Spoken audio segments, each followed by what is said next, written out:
baca di Alkitab, terletak gigi di sana dan cacingnya tidak pernah mati. Dan saya di sana langsung saya berkata dalam panik, sudah Tuhan hentikan.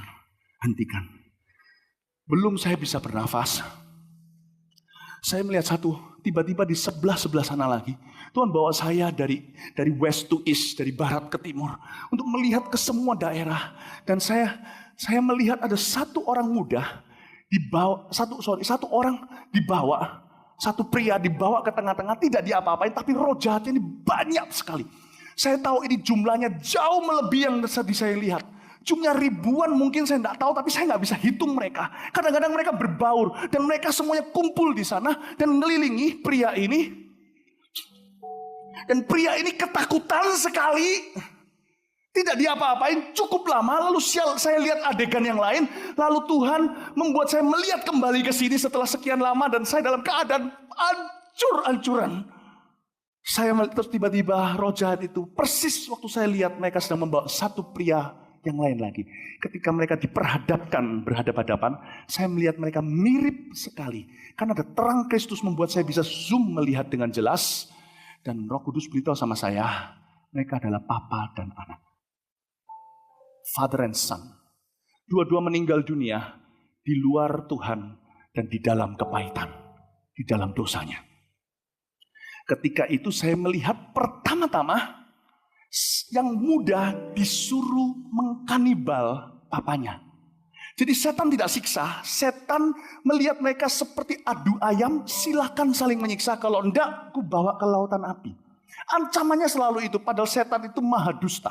Dia suka berdusta karena dia sendiri juga akan dilempar ke lautan api. Setan itu pun ngompol kalau dengar lautan api. Tapi mereka tahu nggak bisa apa-apa. Mending bohongin semua itu. Tentu orang-orang ini nggak bisa panggil nama Yesus, mereka nggak perlu lari. Ketika sang anak itu mengkanibal sang papa, saya hampir tumpah. Tapi Tuhan, saya berkata, Tuhan kalau Engkau izinkan aku lihat ini, aku bisa mati. Keesokan hari kalau istri saya temukan mayat saya di sebelahnya biru semua. Aku tidak tahan, Tuhan tolong buat aku keluar dari sini. Aku mohon Tuhan untuk memberi saya. Saya merasa seperti ada yang pegang pundak saya seperti ini. Pundak pinggul saya. Seperti ini, dipegang dari belakang seperti ini. Aku bersamamu anakku, aku bersamamu. Dan saya dengar di suaranya, dia bukan Tuhan yang suaranya kayak tadi. So, saya melihat, saya tiba-tiba ingat ayat yang salah satu ayat paling pendek di Alkitab yang berkata, maka menangislah Yesus. 3 kata dalam bahasa Indonesia. Saya melihat, saya mendengar, juru selamat saya nangis. Dia berkata, I am with you. Saya nggak bisa tirukan suaranya. Lalu setelah itu berbalik, setelah sebagian kepala dan badannya sudah nggak ada, sang papa disuruh kanibal anaknya. Saya ini punya anak. Mending saya yang dipotong sama anak saya daripada saya yang potong anak saya. Gimana pun juga kasih orang tua pasti lebih gede daripada kasih anak kepada mereka. Kita yang punya anak tahu kok, anak muda dengarkan baik-baik, orang tuamu cinta padamu. Sekalipun mereka tidak pernah ekspresikan. Sebab saya lihat di sana, papanya ketika disuruh, nggak mau.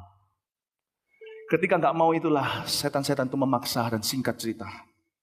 Papa itu harus mengkanibal anaknya. Saudara, kalau Anda saling membenci, tenang aja. Nggak usah ampuni. Nggak perlu. Anda akan mengkanibal orang itu di sana nanti. Kecuali kalau orang itu diselamatkan terlebih dahulu, maka Anda akan sendirian di sana. Yang saya lihat, itu ratusan kalau nggak ribuan. Tapi yang bisa saya ceritakan selama 13 tahun, cuma 3 atau 4. Di Taiwan saya ceritakan yang keempat. Karena ribuan orang berdoa buat saya. Saya kuat. 13 tahun cuma 3-4 cerita. Dan itu pun bukan yang paling top. Yang saya ceritakan cuma yang berhubungan dengan perintah Allah ke-5 sampai 10. Hormatilah orang tuamu, ayahmu dan ibumu. Jangan membunuh, jangan mencuri, jangan berzina, jangan mencuri, jangan bersaksi dusta, jangan mengingini. Saya tidak kuat ceritakan yang 5 pertama, jangan ada padamu Allah lain di hadapanku. Dengarkan saya saja ya. Orang-orang di sini yang suka memadu Tuhan Yesus. Yesus iya, tahayul iya. Yesus iya, orang pintar iya. Yesus iya, suhu iya. Anda tunggu saya aja kalau Anda masih hidup 10 tahun lagi saya ceritain kalau saya kuat. Saya pernah setelah pengalaman ini di sini di Cempaka, saya turun ke bawah disapa oleh satu orang yang menurut saya bukan jemaat. Cuman orang yang berkunjung, karena sedikit banyak saya bisa ngerti lah jemaat yang mana. Lalu saya disalami, lalu dia berkata begini, Pak Philip, saya sponsori ya, ayo dibikin buku dan dibikin movie. Gila apa? Saya tentunya nggak ngomong gitu sama dia. Anda mungkin terkejut, apakah saya ngomong begitu? Enggak lah. Yesus ajari kita harus ramah, hamba Tuhan harus ramah. Tapi hati saya marah. Kamu gila ya? Kamu mau aku mati muda ya? Dia bilang, kita buat bukunya sama-sama, saya yang sponsori. Kita bagi untung. Saya lihatin dia, Pak, terima kasih. Tidak, terima kasih. Saya tidak pernah, kalau Anda tahu buku ini, tipis ini, cuman ada 3 cerita di dalamnya. Yang saya barusan ceritakan dengan Anda. Jangan saya suruh cerita kepada teman Anda. Anda ceritain mereka setelah Anda dengar ini. Saya tidak boleh disuruh, jangan suruh saya adakan KKR Crypto Hell setiap minggu. Saya nggak kuat. Tapi peringatan saya kepada Anda adalah satu. Anda yang hari ini melanggar firman Tuhan yang berkata, jangan, akulah Tuhan Allahmu yang membawamu keluar dari tanah Mesir tempat perbudakan. Jangan ada padamu Allah lain di hadapanku. Jangan main-main. Yang saya baru beritahu cuma perintah Allah 5, 6, 7, 8, 9, 10. 1, 2, 3. Belum saya kuat untuk mengucapkannya. Mari semua bangkit berdiri. Lalu apa yang harus kita perbuat? Kisah Rasul pasal yang kedua. Kalau Anda bawa Alkitabnya, tetap di bawah Alkitabnya kita buka. Kisah Rasul pasal 2 ayat ke-37 dan 38. Inilah intisari dari pesan yang saya bawa. Inilah penghujungnya. Inilah klimaksnya, dengar saya baik-baik. Ketika mereka mendengar khotbah Petrus, Kisah Rasul 2:37. Mendengar hal itu, hati mereka sangat tertusuk. Terharu seperti tertusuk oleh pedang bermata 2. Lalu mereka bertanya kepada pendeta Petrus dan konselor-konselor di sekelilingnya, apa yang harus kami perbuat saudara-saudara? Apa yang harus kami perbuat? Jawab pendeta Petrus kepada orang-orang yang mendengarkan khotbahnya di KKR di Yerusalem hari itu. Bertobatlah, lihat saya, mohon. Semua orang di overflow juga sama. Bertobatlah, please, mohon. Berikan dirimu didamaikan dengan Allah hari ini. Bertobatlah dan hendaklah kamu masing-masing memberi dirimu dibaptis di dalam nama Yesus Kristus untuk pengampunan dosamu.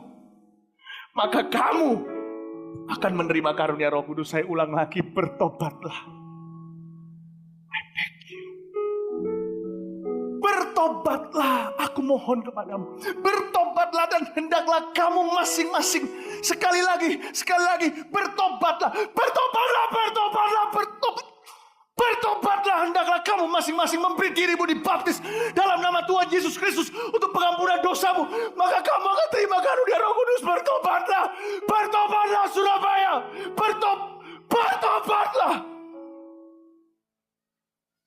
Anda kira saya gila?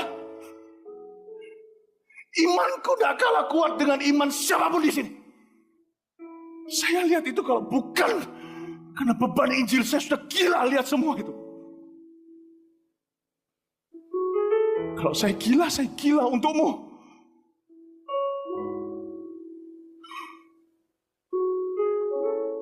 Aku mohon untuk dirimu sendiri, bertobatlah.